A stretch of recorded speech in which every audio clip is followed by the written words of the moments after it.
Quelques jours après, Alaric quitte Rome et, à la tête d'une armée chargée de riches butins afin de maintenir la discipline parmi ses guerriers. Il s'avance lentement le long de la voie appienne vers le sud, détruisant tout ce qui ose s'opposer à son passage, et se contenant de piller les pays qui ne lui offrent pas de résistance. Alaric règne despotiquement sur une grande partie de l'Italie, les solides approvisionnements, tels que le grain, les troupeaux, l'huile et le vin, viennent tous les jours s'engloutir dans son camp. Doué pour les langues, Attilius commence rapidement à parler goth qu'il trouve assez proche de la langue des Francs. D'ailleurs beaucoup de Goths parlent bien latin, mais c'est Attilius qui est demandé comme interprète dans les relations compliquées avec la population romaine quand les soldats ne veulent pas abuser d'eux. Leur force. Il est écouté et, de plus en plus souvent, appelé à donner son avis. Les Huns aussi apprécient qu'Attilius parle leur langue et connaissent personnellement le prince Attila.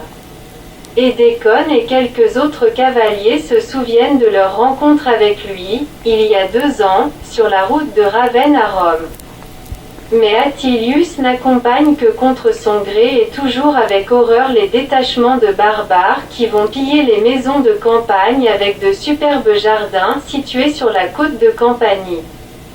Dans une de ces maisons habitait Cicéron, si vénéré par lui. D'ailleurs, l'ancienne villa de Cicéron a déjà été occupée pendant leur visite par des soldats goths. Leur officier reçoit les visiteurs étendus de toute la longueur de son vaste corps à l'ombre des platanes aux branches entrelacées, de manière à préserver des rayons du soleil, sans intercepter sa chaleur. Attilius reconnaît avec stupéfaction les captifs romains présentant avec un tremblement, dans des vases d'or décorés de pierres précieuses, le vin de Falerne à leur orgueilleux maître et ses hôtes. Ce sont les enfants de Lampadius, sénateur romain, adversaire résolu et éloquent de Stylicone et des barbares. Attilius pense: pourquoi ce pauvre sénateur Lampadius s'est-il acharné si violemment contre les Goths au Sénat? Les demandes d'Alaric à l'époque étaient si modestes, il voulait devenir un défenseur des Romains. Lampadius a empêché les Romains de saisir une opportunité. D'ailleurs, sa famille est connue pour son orgueil. Lorsque son père était le préfet de Rome et restaurait des édifices, il faisait poser une inscription qui faisait de lui un fondateur. En outre, ce Lampadius entrait en fureur si l'on n'admirait pas tout en lui, jusqu'à sa façon de cracher, car il prétendait mettre dans cet acte une convenance qui n'appartenait qu'à lui. C'est la vanité d'un homme qui croit qu'il n'y a que lui qui puisse marcher la tête haute. L'officier barbare, étendu à l'ombre des platanes, crache loin une boule de salive mélangée avec le vin de Falerne. Il suit en riant sa trajectoire. Les jeunes Lampadius se forcent à avoir l'air admiratif. Attilius essaie sincèrement de comprendre les Goths. Il les trouve parfois violents dans leur vie quotidienne. Ainsi les femmes gothesses en viennent fréquemment aux mains et se battent. Souvent, après la bagarre, l'une des adversaires reste couchée par terre. Il voit que seulement le grand respect pour Alaric maintient la discipline dans l'armée des Goths. Mais quels sont les véritables objectifs d'Alaric? L'armée accompagnée du peuple atteint l'extrémité sud de l'Italie. Le roi des Goths annonce son intention. Je ne crois plus à la capacité des Romains de collaborer avec nous.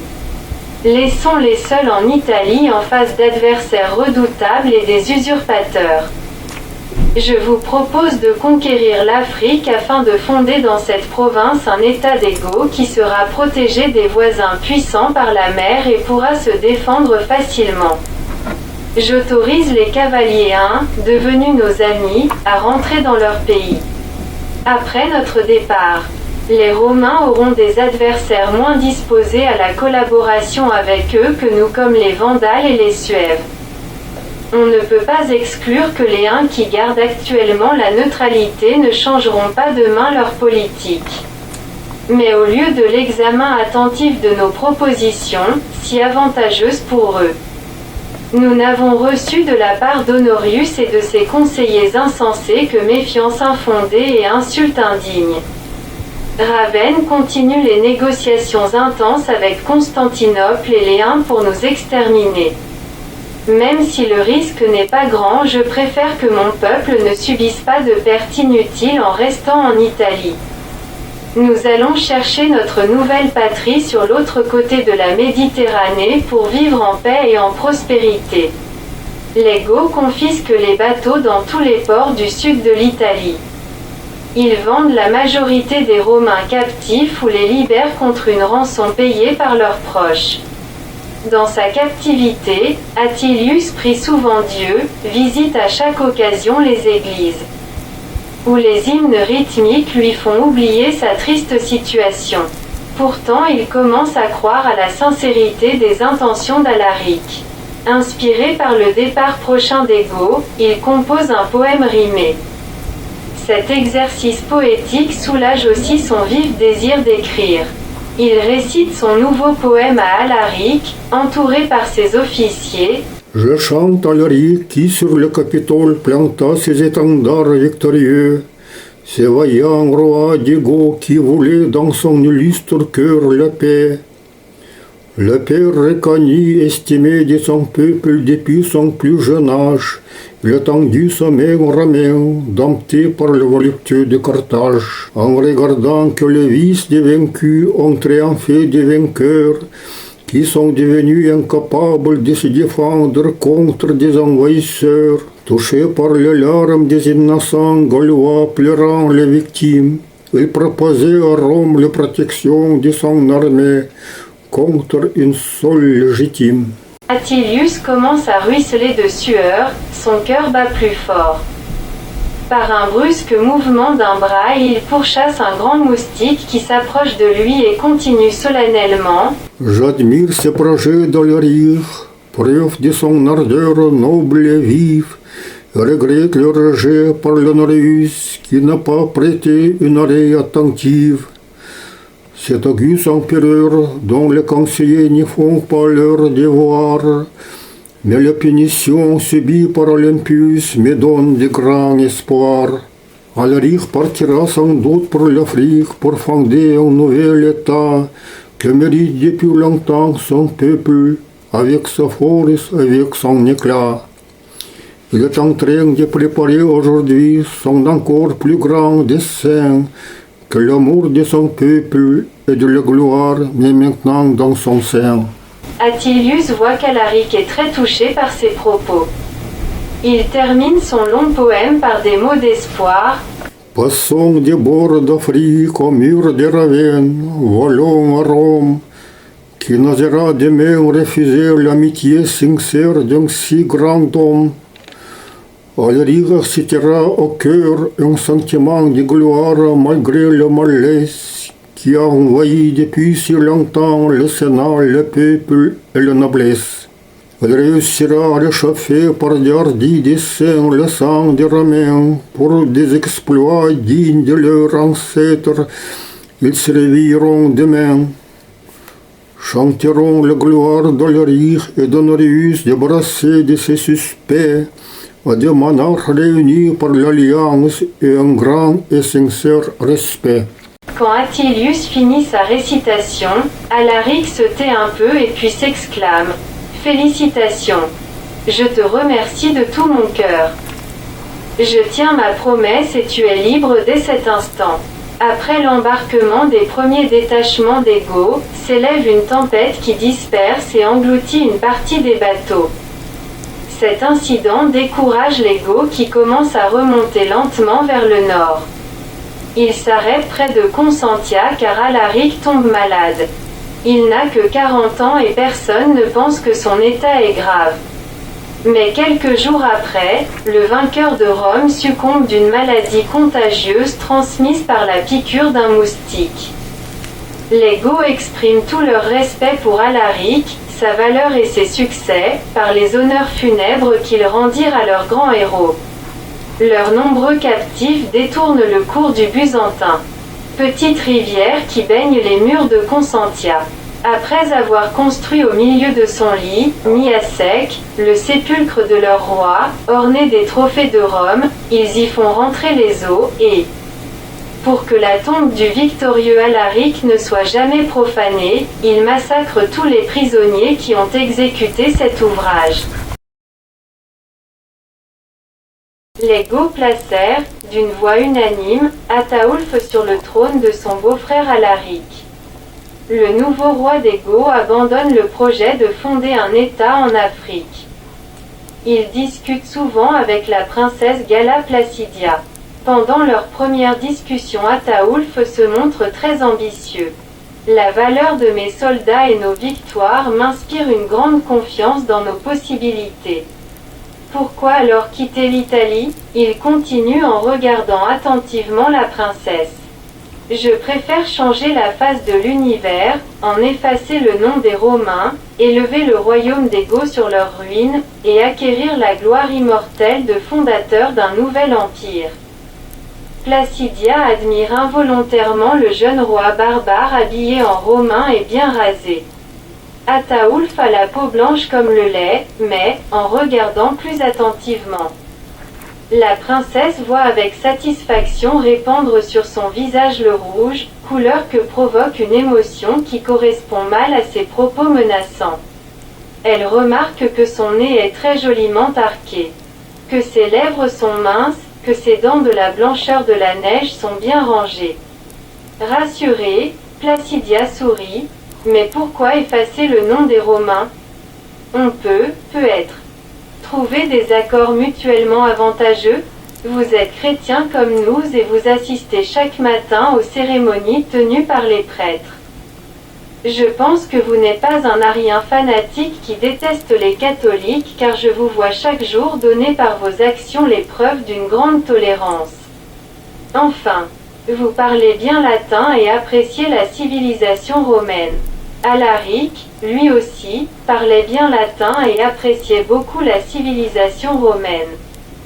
Vous savez qu'il a proposé plusieurs projets d'accords, très avantageux pour les Romains. Tous ces projets, bien réfléchis et discutés par nous, ont été rejetés par Honorius avec mépris. Je ne tolérerai jamais cet orgueil qui ne correspond pas au rapport des forces. Il faut des lois pour maintenir la construction d'un État puissant et, à mon avis, le caractère encore indocile et féroce des Goths n'est point susceptible de se soumettre à la contrainte d'un gouvernement civil. Ataulf s'étonne de cette remarque, malheureusement juste, de la belle princesse romaine. Il sent que Placidia commence à estimer les Goths cependant si méprisés avant par elle. Attilius, retenu dans le camp des Goths par la mort d'Alaric et ses funérailles, vient voir Galla Placidia avant de repartir pour Rome et Ravenne. Il la trouve de très bonne humeur en compagnie du jeune et beau roi des Goths. Elle lui demande « Je vais écrire une lettre pour mon frère, l'empereur Honorius, qui contiendra mes recommandations d'accepter les propositions du nouveau roi des Goths. L'empereur et ses ministres et généraux sont aujourd'hui dégagés de leur serment solennel par la mort d'Alaric. Placidia jette un coup d'œil sur Ataulf et sourit. Car je suis maintenant convaincu que ces propositions sont sincères et leur réalisation sauvera l'Empire. Le roi confirme cette déclaration. En fait, j'ai voulu effacer le nom des Romains, les remplacer par des Goths et fonder un nouvel empire. Mais maintenant je me suis fait un autre plan de gloire et d'ambition. Mon plus sincère désir est aujourd'hui de faire en sorte que la postérité reconnaissante loue le mérite d'un étranger qui employa la valeur des Goths non pas à renverser, mais à défendre l'Empire romain et à maintenir sa prospérité. Puis il sourit, transmet à l'empereur que cette décision est prise sous l'influence de son auguste sœur. Mais si Honorius rejette ma proposition, je serai extrêmement déçu et changerai mon opinion. En sortant de chez la princesse, Attilius voit Lucia, souriante et visiblement heureuse, entourée par les jeunes officiers Goths. A-t-elle oublié sa peur que le roi des Goths puisse obliger Galla Placidia à l'épouser et revendiquer après le titre d'Auguste pour diriger avec Honorius l'Empire? Comme les femmes changent facilement leur opinion. Mais Attilius remarque que cette idée ne le trouble pas si fort qu'avant. Le nouveau roi des Goths suspend les opérations de guerre, et négocie sérieusement un traité d'alliance avec la cour impériale. Les ministres d'Honorius ne peuvent plus continuer à nier l'importance des services que les Goths pourraient rendre à l'Empire. Ataulf consent avec joie à aller avec son armée en Gaule et en Espagne et lutter contre les usurpateurs et les barbares. Devenu général des Romains, il se dirige vers les provinces méridionales de la Gaule. Les troupes impériales sont obligées de respecter l'accord avec les barbares pour ne pas mettre en danger la vie de Galla Placidia. L'empereur demande à plusieurs reprises le renvoi de Placidia comme une condition indispensable du traité de paix, mais Ataulf refuse de se priver d'une otage si précieuse. Les Goths ne tentent pas d'attaquer Ravenne afin d'éviter la complication des relations avec les Huns, car Attila continue des études dans la capitale impériale. Attilius remet la lettre de Galla Placidia à l'empereur. Honorius s'intéresse vivement des circonstances de la capture de sa sœur par les barbares et ses conditions de vie. En quittant l'empereur, il rencontre Onégèse avec Édécone qui explique à Attilius stupéfié: « Je suis engagé dans l'armée impériale avec une partie des anciens mercenaires d'Ataulf. » Le général Constance se prépare à une intervention en Gaule contre l'usurpateur Constantin. Onégèse ajoute: Attila va aussi participer à cette campagne avec un détachement de jeunes cavaliers sélectionnés parmi les Huns engagés par Gennride. Puis il doit rentrer dans son pays. C'est pourquoi il veut maintenant visiter Rome avant de partir en Gaule. Attilius s'exclame: « Je veux rentrer à Lyon car mon père est tombé malade après avoir appris ma captivité chez les Goths. Mais avant je dois aller, moi aussi, à Rome pour revoir les relations de notre maison d'édition avec les partenaires dont la situation a changé. » Fin de l'année 411. Attila vient avec Onégèse à Rome et visite les bibliothèques et les anciens temples qui gardent leur fonction de musée. Heureusement, l'armée d'Alaric, qui pilla la ville, a laissé intactes presque toutes les sculptures, les tableaux et les livres. Attila remarque la raréfaction des luxueux carrosses en argent massif par rapport à sa première visite il y a 3 ans. Ils sont logés dans le Domus Augustina, palais impérial au Palatin. En regardant par la fenêtre le panorama de la ville éternelle, Attila s'exclame: « Combien d'empereurs ont connu cette colline depuis Auguste, bons et mauvais. » Onégèse commence à parler avec conviction: « J'aime le programme de la royauté stoïcienne.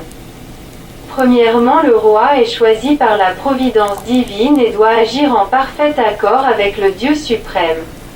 Ce point correspond parfaitement aux lois de Moduncan, fondateur du premier empire Hun. Et les coutumes des steppes qui disent qu'un grand roi Hun doit être un élu de Tangra, Dieu unique et tout-puissant. Deuxièmement, le roi ne doit pas considérer son pouvoir comme un privilège personnel mais comme un devoir. Sa vie est travail et non plaisir. Il est père et bienfaiteur de ses sujets, et non leur maître. Ses sujets sont des hommes libres et non des esclaves. J'admire comment vos philosophes savent formuler leurs idées, mais ce point aussi correspond bien à nos lois et coutumes. En plus, les Huns n'ont pas d'esclaves car nos Koulous sont des gens, certes dépendants, mais ne sont pas des esclaves au sens romain. Troisièmement, il doit être entouré de nobles amis, qui doivent participer à l'administration de toutes les affaires de l'État. Parfait. Les rois Huns tiennent toujours compte de l'opinion de leurs vassaux et officiers qui leur ont prêté serment de fidélité au nom de Tangra. Attila sourit et ajoute: J'envisage aussi d'avoir mon corps de conseiller composé d'experts romains et grecs présidé, peut-être, par toi-même. Comme tous les rois, je passerai beaucoup de temps en voyage. Chasse et visite des vassaux.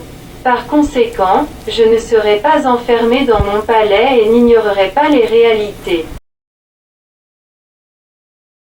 Les troupes gothesses occupent les villes de Narbonne, de Toulouse et de Bordeaux, mais sont repoussées des murs de Marseille par le comte Boniface. Elles étendent bientôt leur domination depuis la Méditerranée jusqu'à l'océan.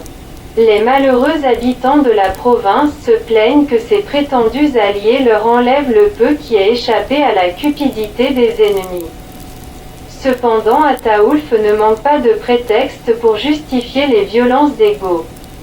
Il considère les villes attaquées comme rebelles au gouvernement d'Honorius et mentionne pour excuse les articles du traité et les instructions secrètes de la cour impériale. Le roi des Goths entretient des relations excellentes avec la princesse romaine et finit par avoir l'ambition de devenir le beau-frère de l'empereur. Les ministres d'Honorius rejettent dédaigneusement la proposition d'une alliance si honteuse pour la fierté romaine, mais Galla Placidia ne partage pas leur avis. L'armée du général Constance, composée des légions italiennes, des Huns commandés par Attila et Aetius, des Goths de Sarus et des autres détachements barbares assiègent Arles, capitale de l'usurpateur Constantin. Les forces de l'usurpateur sont considérablement diminuées par suite de la rébellion récente d'une partie de son armée.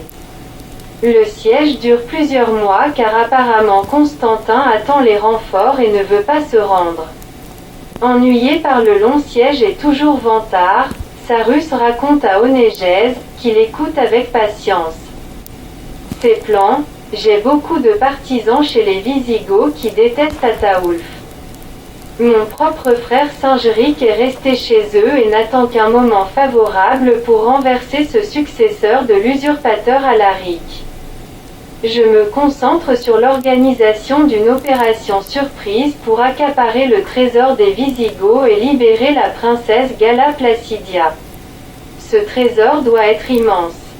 Les yeux de Sarus s'enflamment et il parle avec enthousiasme. Oui, je me suis beaucoup renseigné pour bien préparer mon opération. Imagine-toi, des centaines de bassins remplis d'or et de diamants. Une très grande table formée d'une seule émeraude, entourée de 3 rangs de perles, soutenue par 365 pieds d'or massif, incrustés de pierres précieuses. Onégèse, qui a déjà entendu ce récit d'Atilius, l'interrompt. On dit qu'Ataoulf veut épouser la princesse. Sarus rit. Cet imbécile attend toujours l'accord d'Honorius. Sarus, accompagné d'un petit détachement de ses meilleurs guerriers, quitte l'armée impériale et décide de réaliser enfin son audacieux plan. Mais malheureusement pour lui, Ataoulf apprend avec joie l'approche de son ennemi et se porte à sa rencontre avec 10 000 Goths. Son armée encercle Sarus, escorté seulement par 20 soldats qui résistent avec un courage incroyable mais tombent les uns après les autres écrasés par la multitude. Le géant blessé, pris vif avec des filets, est tué par Ataoulf. On apprend qu'une armée de mercenaires francs et allemands s'approche pour aider Constantin. Sans perdre de temps, Constance, penché sur le cou de son cheval avec un regard terrible, parcourt son armée et commande de passer le Rhône pour prévenir l'ennemi. L'usurpateur Constantin voit du haut des murs d'Arles cette manœuvre des assiégeants sans pouvoir réagir. Une grande partie de la nombreuse cavalerie de Constance disparaît de sa vue. Bientôt il voit l'armée de secours qui se jette sur les troupes impériales. Cette attaque ne le réjouit pas car il sait que l'armée de secours est tombée dans le piège. Constantin tremble en voyant l'apparition des vagues de cavalerie égaux. Cette charge puissante met en déroute l'armée de secours qui se disloque, ses restes fuient ou se rendent. Constantin ferme ses yeux, ses officiers détournent leur regard. Tout est perdu, sa dernière espérance est anéantie. Constantin se rend avec ses troupes restantes après avoir reçu de son vainqueur la promesse de sa sûreté, renforcée par un serment solennel au nom de Dieu. Constance envoie son captif sous une garde pour Ravenne, mais l'usurpateur et ses proches rencontrent les bourreaux, envoyés par Honorius, avant d'arriver à la capitale. Mais Honorius ne fait pas le triomphe car le nouvel usurpateur Jovinus, membre de la plus haute noblesse gauloise, est couronné à Mayence à l'instigation de Goar, roi des Alains, et Guntiarius, roi des Burgondes, qui ont décidé de devenir, eux aussi, les faiseurs d'empereurs comme Alaric. En conséquence, les Burgondes sont autorisés à établir un royaume autonome sur la rive gauche du Rhin. Les Alains aussi se transforment de barbares en fédérés. En rentrant en Italie, après la victoire, Attila s'arrête devant le trophée des Alpes et regarde avec satisfaction et fierté défiler son détachement de Huns. Puis le prince Huns se tourne vers le monument et commence à lire à haute voix, à l'empereur César, fils du Divus, Auguste. Le Sénat et le peuple romain, parce que sous sa conduite. Une autre voix continue, tous les peuples alpins ont été soumis à l'empire du peuple romain. Surpris, Attila se retourne et voit Attilius qui sourit et s'incline respectueusement. « Je vous salue, prince des Huns. »« Salut Attilius. Tu rentres à Lyon ?»« Oui, j'ai terminé toutes les négociations, mais j'ai été retenu par mes affaires privées. » Attila sourit, « Une belle fille ? » « Exact.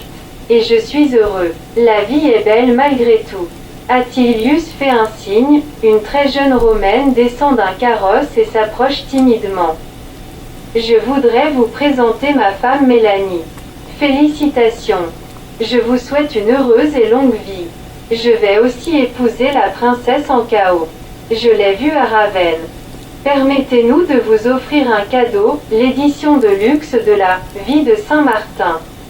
Merci, je sais que ce livre a un immense succès. Mais je ne l'ai pas acheté car je n'aime pas les destructeurs de temples. Les gens comme Martin en détruisent plus que les barbares. Mais je garderai ce livre comme un souvenir de mon long séjour en Italie en espérant avoir un jour un recueil de vos œuvres poétiques et littéraires.